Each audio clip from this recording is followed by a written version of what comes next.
Sony is locking you out of your games. You won't see the next PS5 showcase coming? How's it going, everyone? Welcome to PSReady. This is the midweek news update, and before we get into those bigger stories I just mentioned, let's talk about The Last of Us Part 1. So this game is officially released normie status at this point, just basically because of the HBO show. Everyone from our parents to people we knew would never ever be into a video game, and we're like excitedly showing them this show, they all love it. So of course, all of the scammers on the internet are taking advantage of the vulnerable people in our lives. I'm sorry, Grandma, there is no Last of Us Part 2 for PS5. There's two scams happening right now. One of them is kind of innocent and the other one is kind of funny, and I think it will result in something that I think we all want. So the first one is that there's a bunch of like prize drawing giveaways for the PS5 version of The Last of Us Part 1, because as we all know, there's The Last of Us Remastered, and then The Last of Us Part 1. The best looking and playing version of the game is The Last of Us Part 1 because it's a PS5 remake, and there are a ton of giveaways going around where you just have to enter your credit card information to get the game, which, like, if you were getting the game for free,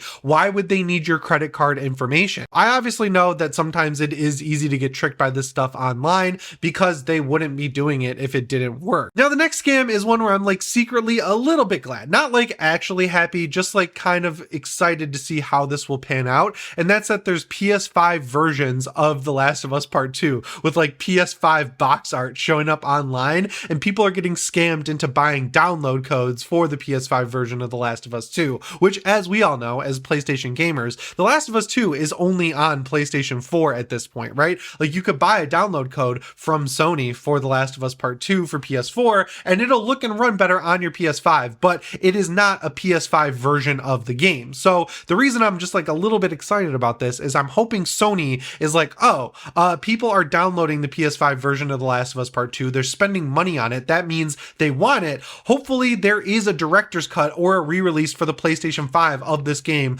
coming sooner rather than later. So yeah, I would pay $70 for a boxed copy to match my Last of Us Part 1 sitting on my shelf. So Sony, please get it together and get us a re-release of The Last of Us Part 2 on PS5 so people stop getting scammed, right? Like that's the real reason. That's the real reason we want it. So people stop getting scammed, not because it would just be really cool. And another reason why I think Sony is paying attention to these scams is that, curiously, for the first time ever, The Last of Us Part 1 is on sale, and it's actually at a pretty good price of $50. So $10 off the $60 price of an original version of the game, or if it was $70, $20 off. Regardless, that's a good price for this game, especially if you are watching the show and you want to play the game because you're like me, where in my opinion, the game is still better than the show. They're making some cool changes. They're making it interesting to watch for me. There's just a couple changes I don't like the game is extremely violent and the show so far hasn't been as violent as the game, which, you know, you're adapting something to TV, you got to make some changes, and I'm glad they are making changes because it's making the show interesting for me, someone who's played this game 5 or 6 times at this point. But yeah, if you're one of those people who really didn't want to pay full price for the remake of The Last of Us because you bought it on PS3, you bought the remaster version on PS4, and then you played it on your PS5 and noticed that it runs at 4K 60 FPS, I think now at $50 is a good time to jump into this game, because once you play it, once you actually get into this new PS5 version of The Last of Us,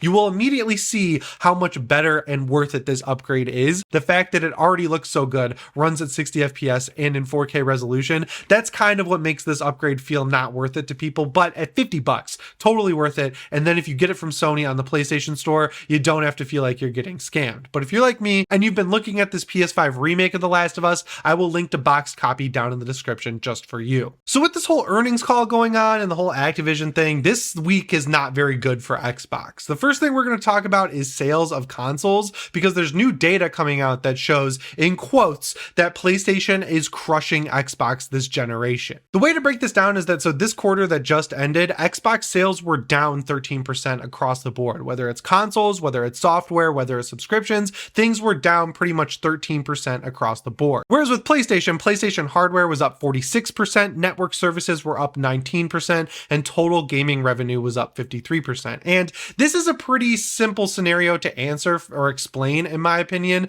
The difference between Xbox Xbox and PlayStation over the past year or so, honestly, outside of stuff like Hi-Fi Rush, is that PlayStation has been steadily releasing some pretty big AAA games. Last year alone, we got Horizon Forbidden West, we got Gran Turismo 7, and we got God of War Ragnarok. And yes, both of those games, or all three of those games, were split across PS4 and PS5, but that ultimately helped Sony in the long run because that's what's helping their software sales be through the roof this quarter. Every game they produced last year was available on both consoles, and people who didn't have PS5s, they turned up to buy these games on their PS4 because they wanted to play some really good games. Last year, Xbox didn't really have it so good. Of course, they delayed things like Starfield and Redfall. They did have some cool releases like the 1.0 version of Grounded, which was sweet, and there were some other smaller ones like Pentiment, and now they have Hi-Fi Rush, like I just mentioned. But overall, like if you compare all of those games like combined to even one game that Sony put out last year, like arguably the one that flopped the most, Horizon Forbidden West, it's like not even apples to apples. It's apples to oranges in terms of how many copies all three of those games sold versus just Horizon Forbidden West. And then when you take Gran Turismo 7, despite its rocky launch, and God of War Ragnarok, despite the fact that it was on PS4 and PS5, those games also sold tons and tons of copies. And what really sucks for Xbox is that arguably their biggest game of this gen so far,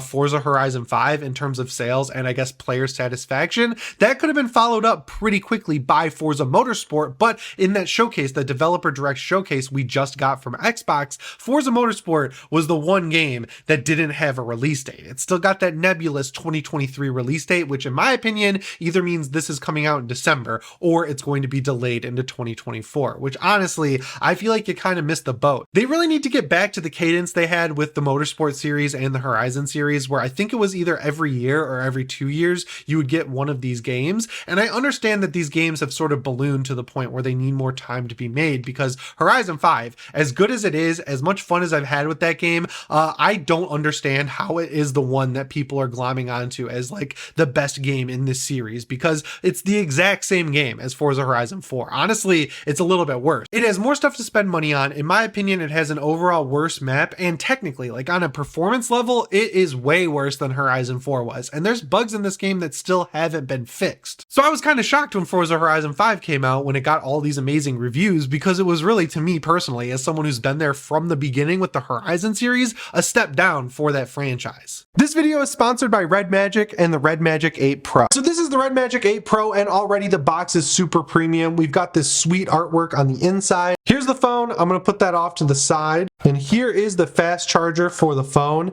It's a nice premium black power brick. This fast charging brick is 65 watts, so it'll quickly charge your phone. Here is the cable that goes with it. And you also get a case included with the phone that's nice and lightweight. I've been using the device for a couple of weeks now, and I gotta say, it's really cool. I've never had a phone made for gaming before, but what really came in handy here is the touch triggers on top of the phone. The design of this phone feels super premium as soon as you take it out of the box, and the OLED screen looks incredible, and it's crazy that it has 12 gigabytes of RAM. My favorite feature of the phone is the shoulder triggers though. I was able to take advantage of these in Asphalt 9 and in Call of Duty Mobile, and it's really cool because you just drag a little left and right node on the screen over the button you want to be pressed when you hit either of the triggers, and it worked flawlessly. And you can even control things like the speed of the phone's fan, which I've never seen before and I think is really cool. Thanks to the Snapdragon 8 Gen 2 processor in this phone, it was able to chew through every game I threw at it. Thanks to Red Magic for sponsoring this video. You can click the link down below to order one today. And you can kind of see that in the fact that that game came out, people were talking about it, and then Halo Infinite came out and we never heard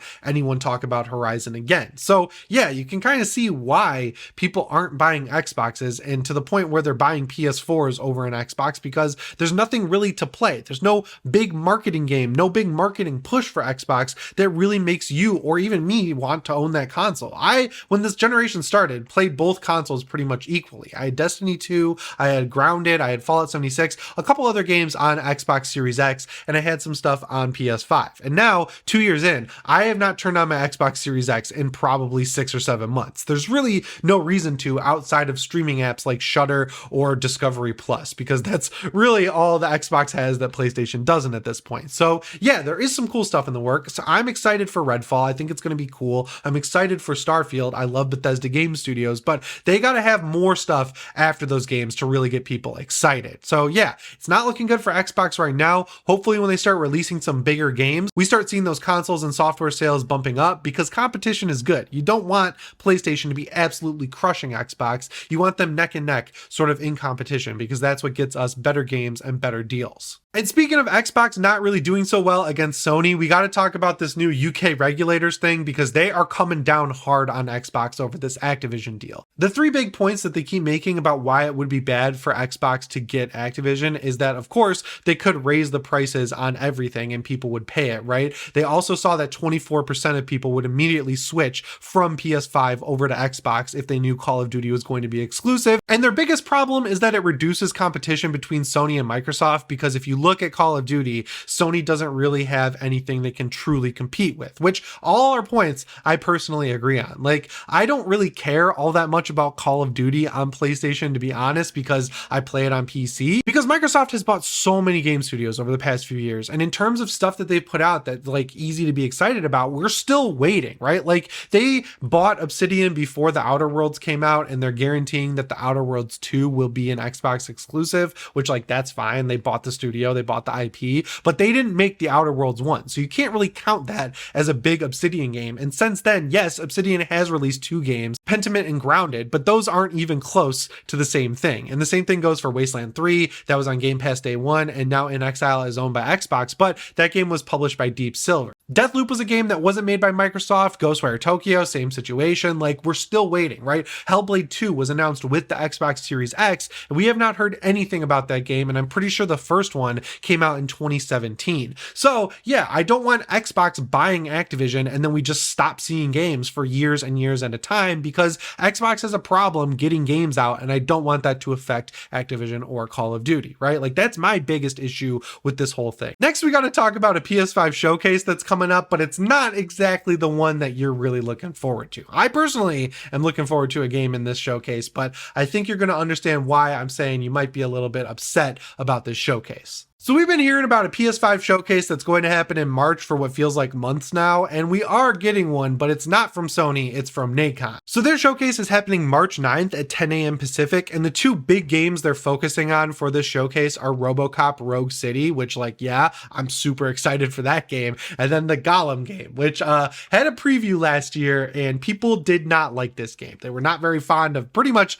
anything about it, and the whole concept is pretty weird to people. Like, why are we getting a Gollum game from Lord of the Rings? It's a very strange game from top to bottom. It's been delayed multiple times, but they're showing it off. They're bringing it out full force to show us what Nacon can really do with the Lord of the Rings and the Gollum IP. RoboCop Rogue City is the one I'm super excited about. This is from the people who made the last Terminator game, which was like a Far Cry style first-person shooter, which you can beat in like a couple sittings, and it's awesome. I think it's an incredibly good game. It came out at around $40 and it was totally worth that asking price. I got it during a Steam sale and I played it on my laptop in like 2 days, and I thought it was great. And it looks like the money that game generated is being put towards RoboCop Rogue City, and RoboCop is awesome. If you've never seen RoboCop before, you got to watch it. You'll immediately understand why I'm so excited for this game. RoboCop is basically like Clint Eastwood westerns of the future. That was like the whole point. It was supposed to parody westerns. Like, he pulls a gun out of his thigh. It's a deagle. He's able to one-hand it and have no recoil. He spins it around like Clint Eastwood. He drives a cool cop car. It takes place in Detroit in the 80s, but also in the future.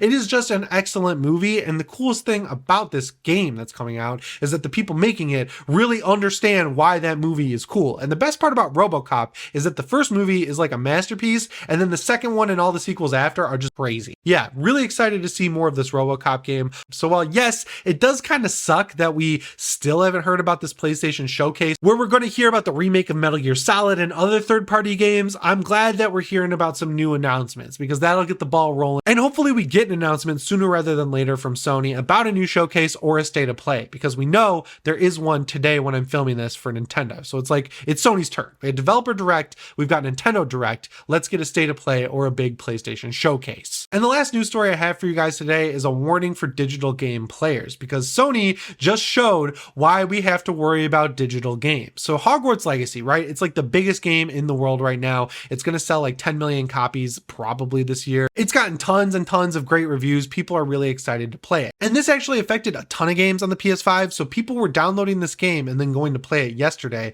Today is Wednesday when I'm recording this. So on Tuesday, people were going to play the game, and it was saying that Sony couldn't verify, or their console couldn't verify their license for that game. Now at that point, you're just SOL. You can't play that game until your console is able to connect to the internet, connect to the PlayStation Network, and say, oh, okay, Jimmy bought this digital copy of Hogwarts Legacy. He's good to go to play it. If you had the disc version of the game, however, you were totally fine. You didn't even know there was an issue, because Sony doesn't need to authenticate that you own the digital copy of the game, because it's not a digital copy. It's a digital copy on your PlayStation that is authenticated by the disc once it's transferred off of it. Now they did resolve it pretty quickly, but that honestly really sucks, and it kind of reminds me of the early PS4/late PS3 generation Sony that didn't really have the kinks ironed out with the PlayStation Network, and that Sony always loves to rear its head at the worst possible times, right? Like Hogwarts Legacy is the biggest game ever. There's exclusive PS5 DLC, and then people have their night ruined when they go to play it, especially considering that all these people bought the $80 edition of the game to play it 3 days early, and then now they're going to play it on the second day of that early access,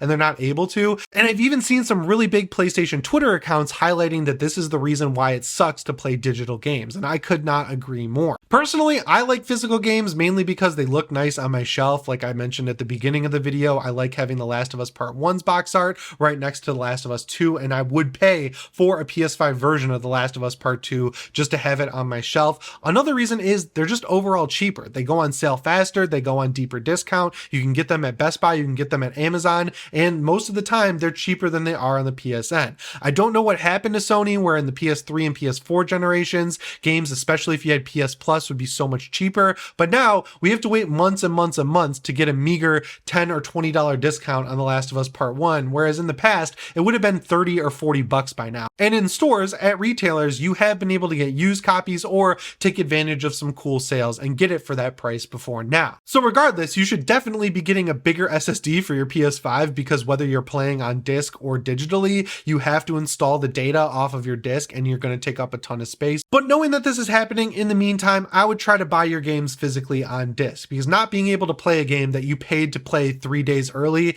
that is not a good look for Sony. And honestly, I think they're probably going to have to give out some sort of discount card or gift card to make people feel better about what happened.